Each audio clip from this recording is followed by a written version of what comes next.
Me again. I hope you are enjoying this Memorial Day weekend. What I wanted to go over with you in this screencast is a little bit more information regarding our new unit of study, which is the New Imperialism 1800 through 1914.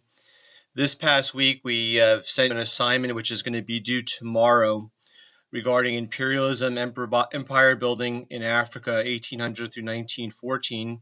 Again, that's going to be due tomorrow at 11:59, where you're going to have certain questions you're going to answer regarding a Google Doc that's provided to you. And what I also would like to point out to you is a recording that has been made regarding this assignment regarding empire building in Africa, 1800 through 1914.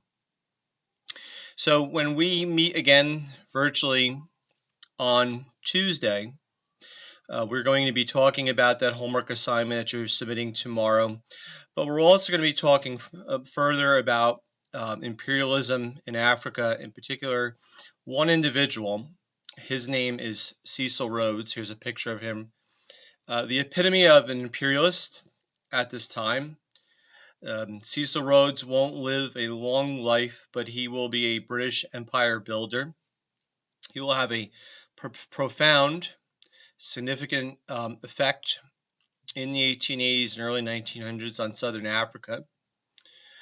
He is going to be the founder of a company which still exists today regarding the selling of diamonds, De Beers. You can also see here regarding him being an imperialist, the quote, "I think what, in quotes, God would like me to do is paint as much of Africa British red as possible." And one of Rhodes's goals was to create a series of British colonies that would stretch from the Cape, meaning in South Africa, going all the way to Cairo in the north in Egypt, linked by a railroad. So when we meet again, we will discuss more information on him. We'll be looking at this quote. There'll be questions that we'll be going over with you in Google Classroom regarding it. And what we'll also be doing is looking and analyzing this cartoon. The name of this cartoon is the Rhodes Colossus, which appeared in Punch magazine.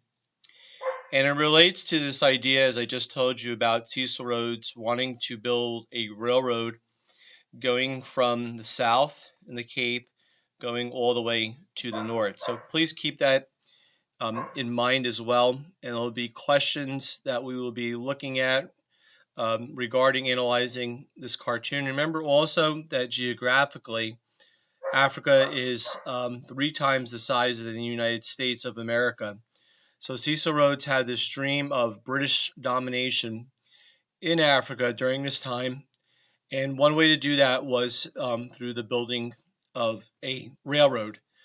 The question, of course, that you want to think about here is, did Cecil Rhodes actually succeed and the British in building that railroad going from one end of Africa to the other?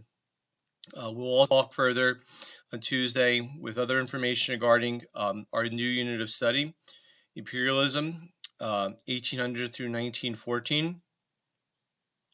Enjoy the rest of your weekend, this Memorial Day weekend, and please remember our veterans as well. We'll talk to you later. Bye-bye.